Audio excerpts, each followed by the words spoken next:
The crystal whiskey glass clinked sharply against the polished mahogany table of the executive boardroom.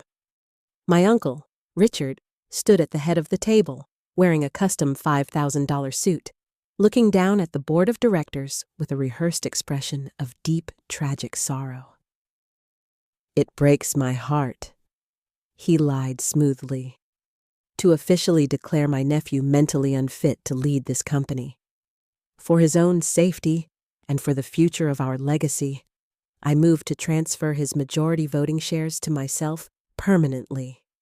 The board members nodded sympathetically, picking up their luxury pens to sign away my billion-dollar inheritance. Richard smiled, thinking he had won. He thought I was locked away, heavily sedated in a windowless room 300 miles away in a corrupt, off-the-grid psychiatric facility. He had no idea I was standing right outside the heavy oak. My father built Vanguard Technologies from a garage startup into a global aerospace manufacturing giant. When he and my mother died in a sudden, tragic plane crash 2 years ago, the entire world expected the company to crumble. I was only 25 years old, grieving, and suddenly thrust into the position of majority shareholder and CEO. My father's younger brother, Richard, was the chief operating officer. Richard was a man who felt perpetually overshadowed. He believed he was the true genius behind Vanguard, not my father. When I took over, Richard played the role of the supportive, loving uncle perfectly. "Take your time to grieve," he would say, patting my shoulder. "I'll handle the day-to-day operations. You just focus on healing." I trusted him. That was my first and nearly fatal mistake. About 6 months into my tenure, things started getting weird. I began experiencing intense brain fog. I would lose chunks of time. During critical executive meetings, I would suddenly become dizzy, slur my words, and suffer from aggressive mood swings that were completely out of character. I thought the stress and the grief were finally breaking my mind. What I didn't know was that Richard was having his personal assistant slip a tasteless, highly potent cocktail of liquid microdosed hallucinogens and heavy sedatives into my morning coffee every single day. Richard meticulously documented my decline. He recorded me stumbling through the hallways. He saved erratic emails that he had actually typed himself from my unlocked computer. He was building a bulletproof case of my insanity. The climax of his setup happened at the annual Vanguard Charity Gala. Hundreds of investors and media personnel were present. Right before my keynote speech, Richard handed me a glass of champagne. "For courage," he smiled. 10 minutes later, on stage, the world started spinning. The lights became blinding. I started hallucinating wildly, shouting at the microphone about corporate spies and invisible assassins. I collapsed. The media had a field day. Tragic air loses. Serenity Pines wasn't a hospital. It was a black site prison for wealthy families who needed inconvenient relatives to disappear. It was located deep in the mountains of a neighboring state, completely off the grid. The patients here weren't being treated. They were being kept chemically subdued to sign away trust funds, real estate, and corporate shares. For the first 2 months, it was hell. They kept me in a near-constant state of sedation. My uncle had orchestrated a brilliant legal trap. Under the state's obscure mental health proxy laws, because I was deemed highly unstable by a licensed professional, Richard was granted temporary conservatorship over my personal life and my voting rights at Vanguard. He was using that temporary power to orchestrate a permanent board vote to oust me entirely. But Richard underestimated one thing. My father had taught me how to analyze systems. Even through the fog of the drugs, I started studying the facility. I realized the orderlies only checked my mouth for a second after giving me my daily pills. I started using a technique called cheeking, hiding the heavy sedatives under my tongue and spitting them into the toilet the moment I was alone. Withdrawal from the forced medication was absolute agony. I spent nights sweating, shaking, and vomiting in the dark. But slowly, the fog lifted. My mind became razor-sharp again. And with clarity came an overwhelming, icy thirst for revenge. To escape, I needed an ally.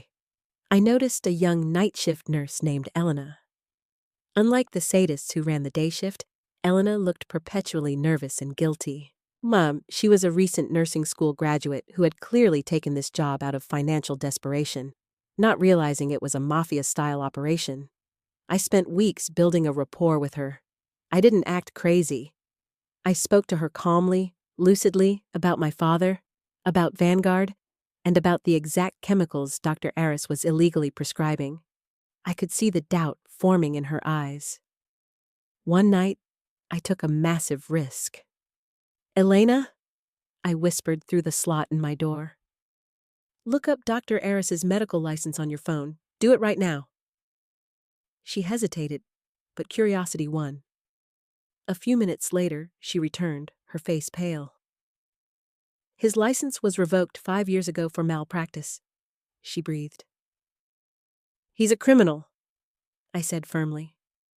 "And if the FBI raids this place, you go to federal prison as an accomplice. Help me get out, and I swear on my life, I will protect you and pay off every cent of your student debt." Elena was terrified, but she was smart enough to know a sinking ship. I ran for 4 hours through freezing mud and thorns until I reached a desolate highway. I flagged down a long-haul trucker who let me use his satellite phone. I didn't call the local police. I knew Richard might have them in his pocket. I called the one man I knew was loyal only to my father, Arthur Sterling, Vanguard's terrifyingly ruthless general counsel. Arthur picked me up at a diner 6 hours later. When he saw my bruised, emaciated state, he didn't say a word. He just handed me a black coffee and a secure laptop. "Richard has scheduled an emergency board meeting for this Friday," Arthur said grimly. "He claims your condition is terminal. He's moving to permanently execute the proxy transfer.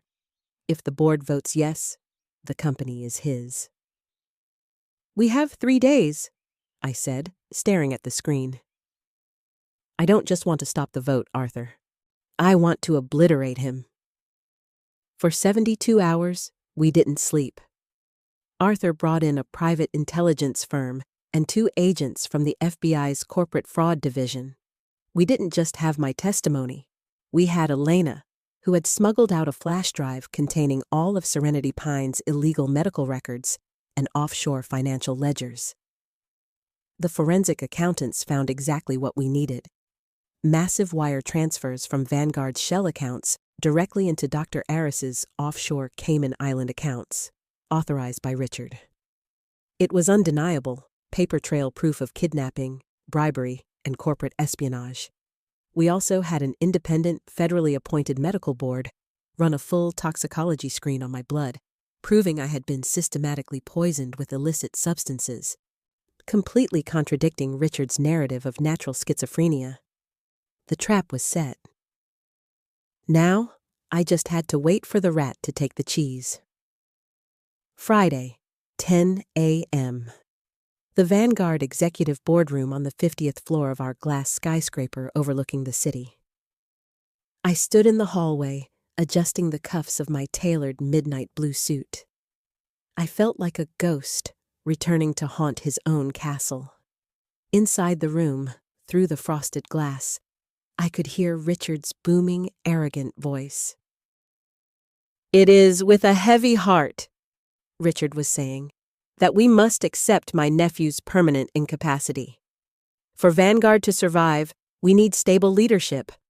I move to finalize the proxy transfer of all Class A voting shares to myself. All in favor?" There was a murmur of agreement. Pens began to click. Arthur Sterling looked at me, gave a slight nod, and pushed the heavy oak doors open. The federal agents stepped forward. "Richard Sterling, you are under arrest for conspiracy to commit kidnapping, grand larceny, wire fraud, and attempted murder." "No, you can't do this. I built this company. I'm the COO." Richard screamed, struggling wildly as the agent slammed him against the glass wall and violently wrenched his arms behind his back. The sharp click of the steel handcuffs echoed like a gunshot in the silent room. The board members sat frozen in horror. They had been mere seconds away from handing a multi-billion-dollar empire to a psychopathic criminal. As they dragged Richard toward the door, he looked back at me, his face red, tears of rage and humiliation streaming down his cheeks. "You're nothing without me! You'll destroy this company!" I didn't yell. I didn't gloat. I just looked at him with the cold, dead expression he had subjected me to for months. "Take him out the front entrance," I told the agents calmly. "Let the paparazzi get a good look at the real tragic story of Vanguard." When the doors finally closed behind him, I turned back to the stunned board of directors. I straightened my tie. "Now," I said, my voice ringing with absolute dominance. "If there are no further questions regarding my mental fitness, I believe we have a company to run. Meeting adjourned." Richard is currently rotting in a maximum security federal penitentiary, serving a 65-year sentence without the possibility of parole. Dr. Aris's facility was raided by the FBI. He and his staff were all arrested, and dozens of other victims were freed. True to my word, I paid off Elena's nursing school debt, and she now works as the head of occupational health at Vanguard. As for me, I took full control of my father's legacy. We doubled our profit margins in the first year. They tried to bury me in the dark, but they didn't realize I was the one who owned the light switch. If this story of absolute ruthless corporate revenge got your adrenaline pumping, hit that like button and subscribe to the channel right now. Let me know in the comments. What would you have done to Richard if you were in my shoes? See you in the next video.